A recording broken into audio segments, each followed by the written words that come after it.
College basketball play hits 82% of the time, and I'm going to show you how to find it. So the first thing that you're going to want to look for here is identifying the spreads. All right, this is going to be a spread strategy. We want to go ahead and we want to circle on any given day the top 25 teams. This is easy to identify. I mean, you can go on ESPN and literally just filter it to the top 25 teams that are playing on that day. That's what we're going to focus on, though. We're going to focus on top 25. The reason behind that is because we want to focus on good teams in college basketball. We don't want to be playing some teams that are, low tier college teams that you just don't know what's going to happen. There could be just stupid stuff left and right that could happen in those type of games. We want to focus on the top schools in the nation playing. So make sure you go through, you circle those games on any given day, the top 25 teams. Now, when you circle those teams on any given day, the spread is most likely, if they're not playing against each other, if there's not top 25 teams playing against each other, most likely the spread is going to be a hefty spread. So you're going to see numbers like minus 20, minus 25, minus 30 or whatnot. You're going to see numbers like that for the spread if they're not playing a good team within their conference or within the top 25 itself. So it's common to see this, and this is where the strategy really, really works, is when you find these type of matchups where a top 25 team is going against a second-rate team and they're given 20 to 30 points. Now, once you've identified that, the next step that we're going to do here is we want to look for line movement. Okay, so line movement on the spread for this team. We're going to say Duke, for example. Okay, let's say Duke is playing. Let's put Appalachian State in there. All right, let's say they're playing Appalachian State. Let's say that they are minus 30. Okay, what you want to see here is the opening line. Say the opening line opened at 30. Okay, but let's say the current line is now 33. Okay, it moved in favor of the favorite, which would have been Duke here. That's what you want to see. We want to see the movement go up. We don't want to see the movement go down. So if it opened up at 30 and then went to minus 27, that is opposite there. Okay, that's what we don't want. We don't want to see that. If you see line movement like that on a team that you have written down through your first check, we're going to just get rid of it. Okay, you don't want to see negative line movement. Now, what this means and what the line movement means is there's a decent amount of money coming in on this play to make it move to 33. Doesn't mean that there's a bunch of public bets coming in on that, because usually the public money isn't enough money to move the lines. It's hefty money, big bets. Those are what moves the lines, not a bunch of public money or plays being thrown in parlays and legs in parlays, nothing like that, okay? Big money is what moves the line. Small money doesn't do anything. Remember that. So if it's going in our favor, then we're good here. As long as it's moving up in our favor. We don't want it moving down. If it's moving down, that means the money's on the opposite side and it's not fitting what we want. Okay? So we have to make sure that is a must, that the line movement favors our way. Now let's go ahead and get to number 3. Number 3 is the most important step of all of them. Okay? You need to make sure that you identify the money and the bet percentage to correlate with what you have written down as your play. So let's say you go through, you find Duke, let's say they're minus 30, they opened at minus 30, they went to 33, okay? So let's say now it's 33. What you do there is now we're going to look at the money bet percentage on that game. Now, the money bet percentage needs to be opposite. And I'm going to show you guys exactly what it is here, and I'm also going to put a screenshot up to show you what that looks like on the Action Network, which is where you can find this information. So, money bet percentage, how you want to identify that. Okay, you want to make sure that the public is all over the side that you're not on.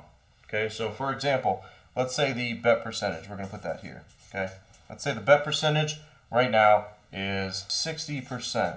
Okay, favoring the opposite team. So it's favoring Appalachian State plus 33. Okay, that's what we want to see. We want to see the bet percentage favoring the opposite of what we're looking at. But then let's say the money percentage, okay, is 70%. And that's favoring our lineup, which is Duke, okay, minus that 33. This is what we want to see. We want to see complete opposite movement here. We want to see the public being all over this side because maybe the public thinks 33 points is too many points, that team's not going to be able to cover that spread. So the public, the parlay bets that they're throwing in, all that stuff is on this side. Whereas the big money, the serious money, the big straight bets that are coming in are on the opposite side, or on the side that we want. On the side that puts Duke with that line movement, because we have to make sure this all correlates, because this would all correlate, right? the line would open up at 30, move to 33, meaning there's big money coming in on Duke minus 30, where the money percentage that you see is high, big percent coming in, that would cause that to move that line in our favor. Now, like I said, these little bets for the bet percentage, the public, they don't do anything. People putting them in their parlays, people putting $10, $15, doesn't do anything. Okay? The big money is what moves the lines and what gives us indications to be able to know, okay, we could look further into this play to make sure that this probably is one that we could roll with as well. Now, like I said, I'm going to throw a screenshot up here again so that way you guys can see exactly what that looks like when you find that information. Because sometimes people get, this is the most confusing part of the strategy, okay, is the bet percentage, money percentage. People get that confused all the time. So if I throw a screenshot up, it'll help a little bit more than me writing it down. But again, top 25 team, the spread's usually, like I said, going to be a high spread. Usually. Because unless they're playing within the top 25, usually the spread's going to be a bit high. Now, line movement, make sure the line movement is there. Okay, this is another step people bypass sometimes, is they'll find the bet money percentage, but then the line movement is completely opposite, which is not jiving with the information that you're getting for the bet and the money percentage. Because honestly, if this doesn't line up right here, there shouldn't be line movement probably in your favor. Because if there's line movement in your favor, that means that there's heavy money percentage coming in. Now, something that people see too is you'll see the bet percentage heavy and the money percentage. So for example, let's say 60% here of the bets are coming in on minus 33 as well. So you got hefty bets and money coming in on the same exact side that you're on. When you see that, that's another indication that you don't want, because that means everybody's swaying on that one side. Doesn't mean that you're completely wrong, but long term, it's just not really where you want to be at. You don't want to be where there's hefty money, hefty bets, everything one-sided. Don't want to be on that side, okay? Long term, yes, it might work one or two times, but long term, that's not where you want to be at. You want to be on the opposite side, where the public and the small bets are all coming in on one side while you're on the complete opposite. Now, once we have defined our team that we're looking at for the spread, the last thing that we're going to do here is we're going to look and make sure that this team, for example, let's say Duke, okay, let's say went through all of our checks. We're looking at them right now. They're minus 33 going against App State. Okay, let's say we get all the way down to, all right, we look like we're going to make a play on this. Okay, what you want to do is a last check to be able to make sure that this team has a chance of covering a big spread like this. Because trust me, a big spread like this means there's probably going to be starters coming out of the game if they get a huge lead, and you're going to have to rely on the bench. So what you need to look at is defensive efficiency rating. Okay, what we want to identify is make sure that the team that we're playing with a hefty spread is in the top 20 in defensive efficiency rating. Okay, and I'm going to show you where you can find all this information in a second. But make sure that they are in the top 20. Why? Because good defensive teams are able to cover the spread, because their offense does what it needs to do, and then their defense stops the opposite side, hence being able to cover a big spread. Now, if you have a team that is, let's say, 100 in the nation in defensive efficiency, okay, and they have to cover a 33-point spread, they might not be able to do that defensively. And they might win by 20 or 25, but to cover a real hefty spread, you have to have a top-tier defense, because the defense needs to be able to shut them down at the same time the offense being able to score an abundance of points to cover that type of spread. So this is important, because the only way that teams are able to cover high spreads is if they have great defenses. If their great defenses are able to shut down the opposing team, then they're able to create that gap and really be able to win by 30, 40, 50 points, sometimes 60 points that I'll see sometimes, okay? But as long as you go through and you're able to find the good defensive efficiency rating for that team that you're on, then you're solid. Now, a little secondary thing that's not a must, but this is just like an extra check that could absolutely help you whatsoever. So if you're looking at the team that they're facing, you want to look at the offensive efficiency rating, okay? Because the offensive efficiency rating, now for this team, if it's terrible and they're like I said, they're like 100th in the nation offensively, now what do you got here?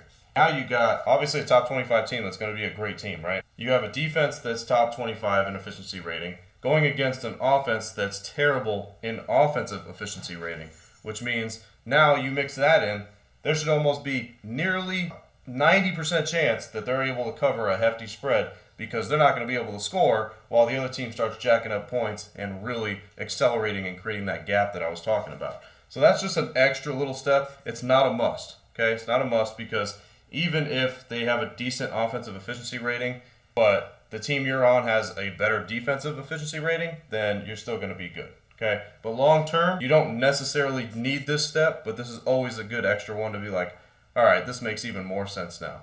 Because that's what it comes down to. When you're finding a play, you want to make sure everything makes sense. If everything makes sense and there's no gaps, in the play, like, oh, this could not work because of this, then you feel good. Then you're able to make a play with the utmost confidence that, okay, this is probably going to win, okay? But that's just an extra step for you, but that's how that goes. Now let's get into the websites that you can find all this information at, so that way you guys know exactly where to go. Now, if you guys want to bypass all this and you guys want to see exactly the plays that fit all the strategies that I teach and also see all the other strategies that I offer, make sure you guys click the link in the description. So, money bet percentage. Where you can go for that is going to be Action Network.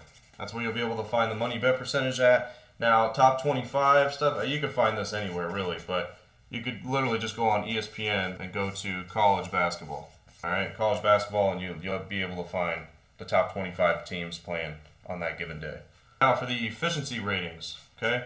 So for the efficiency ratings, where you're gonna go there, and if you guys watched some of my videos before, we use this site a lot. It's gonna be team rankings, okay? Team rankings is where you're gonna be able to find this.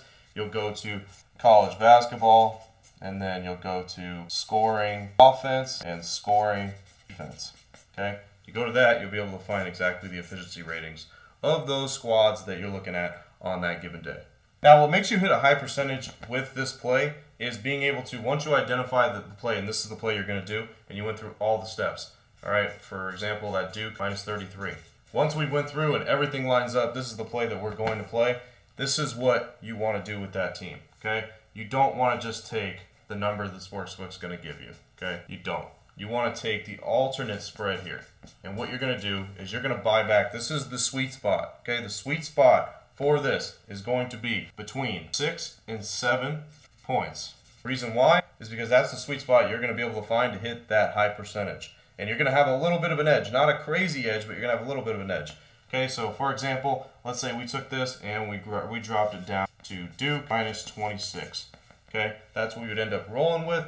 And the odds for that would probably be around minus 200 to sometimes minus 220. Okay, somewhere along that line. But like I said, that's where you're going to create your gap and you're going to be able to find an edge. It's going to be a small edge. It's not going to be a crazy edge because on the spreads, you can't find edges that are like 10, 20, 30%. You can't find those. Spread's going to be a small edge, but nonetheless, it still has an edge long term to enable you to hit a high percentage.